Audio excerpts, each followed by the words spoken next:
भाग 10। पार्टी में जहां सारी लड़कियां कबीर को देखकर मरी जा रही थी, वहीं रिद्धिमा को देखकर जली भूनी भी जा रही थी। अगर उन लड़कियों का बस चलता तो वह रिद्धिमा को गोली से मार ही देती।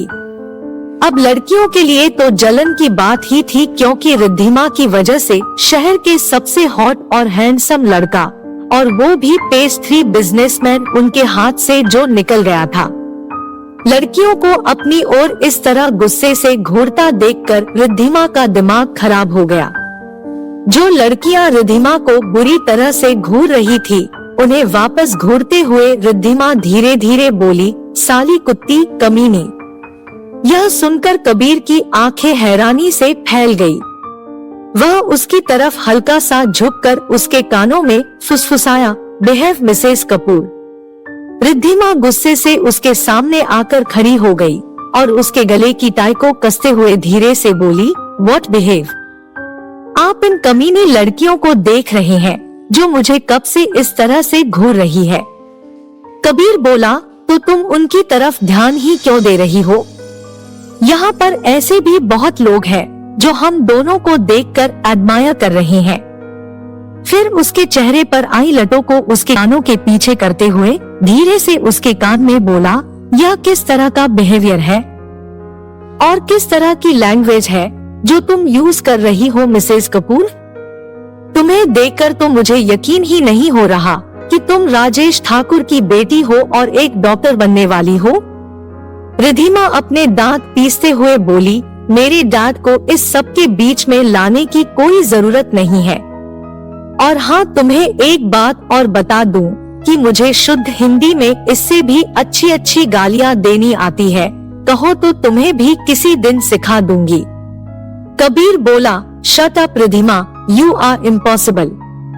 फिर वह दोनों जाकर न्यूली वेड कपल से मिलते हैं और फिर कबीर अपने बिजनेस कलीग से बातें करने लग जाता है और रिद्धिमा वहाँ उसके पास खड़ी बोर हो रही होती है, क्योंकि वो तो वहाँ किसी को भी नहीं जानती थी।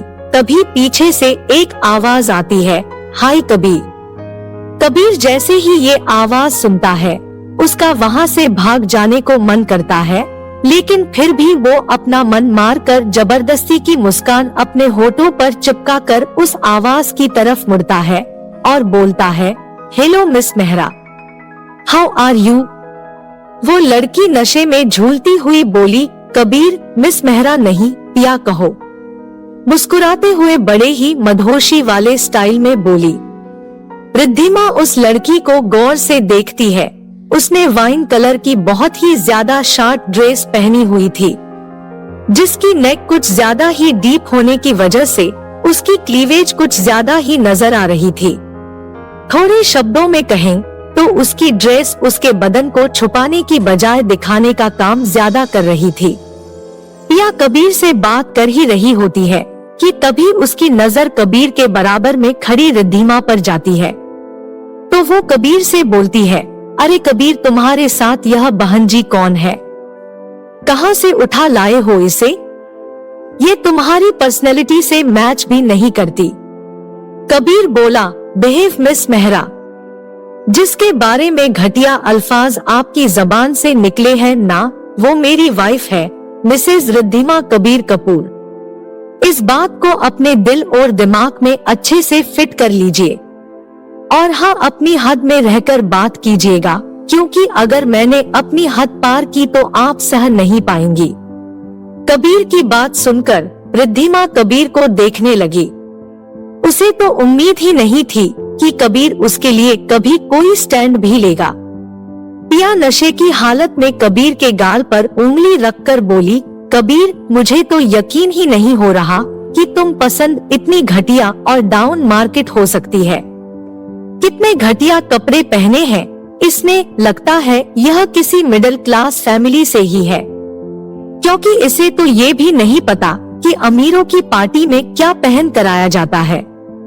मिडिल क्लास औरतों की तरह साड़ी पहन कर आई है।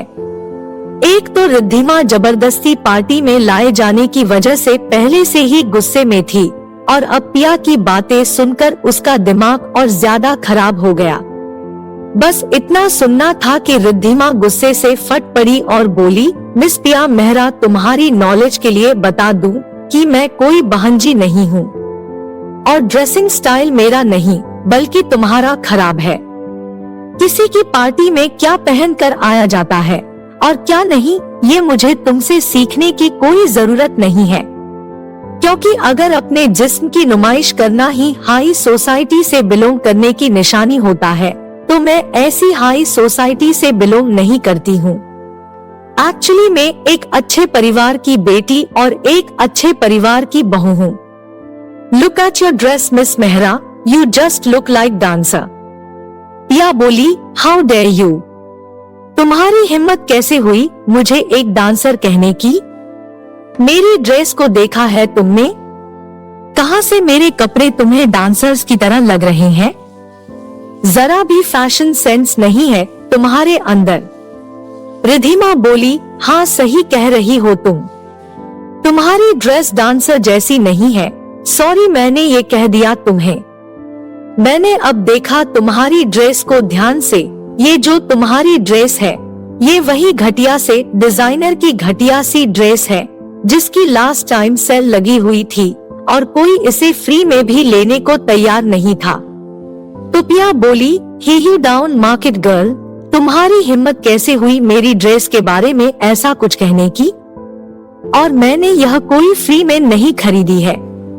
रिद्धिमा उसकी बात को बीच में रोककर बोली, हाँ मैं जानती हूँ कि तुमने इसे फ्री में नहीं खरीदा है, 5,000 रुपए में खरीदा है ना तुमने इसे। लेकिन जो साड़ी मैंने पहनी है वो शहर के बेस्ट डिजाइनर की बेस्ट साड़ी है। खैर छोड़ो, तुम्हारी औकात भी नहीं है वो जानने की। रिद्धिमा यह सब बोले जा रही थी और कबीर वहाँ हैरानी से खड़ा यह सब देखे जा रहा था। उसका मुंह खुला और आंखें हैरानी से फैल गई थी। पिया बोली, तुम जैसी घटिया लड़कियों को मैं अच्छे से जानती हूँ। तुम जैसी लड़कियाँ अमीर आदमियों को बड़ी आसानी से फंसा लेती हो और फिर उनके पैसों पर ऐश करती हो। तुम आज इसलिए उछल रही हो क्योंकि तुमने कबीर कपूर से शादी की है और उसके पैसों का दिखावा कर रही हो। अपनी कोई पहचान और औकात तो होती नहीं है तुम्हारी जैसी लड़कियों की। यह सुनकर कबीर को बहुत गुस्सा आता है और उसकी मुट्ठियां गुस्से में कस जाती है। वो पिया को कुछ बोलने ही वाला होता है कि रिद्धिमा उसका हाथ अपनी हथेली से दबाकर उसे रोक लेती है और कबीर हैरानी से रिद्धिमा को देखता रहता है। तभी रिद्धिमा बोली, मेरे जैसी लड़की यही कहा ना तुमने? चलो तुम्हें बताती हूँ कि मैं कौन हूँ। राजेश ठाकुर को तो जानती होगी ना तुम? यह सुनकर पिया की आंखें हैरानी से चौड़ी हो जाती है। उसका सारा नशा पल भर में गायब हो जाता है। क्यों, क्या हुआ? घबरा गई? हाँ वही राजेश ठाकुर जिनकी कंपनी में तुम्हारे पापा मैनेजर की नौकरी किया करते थे।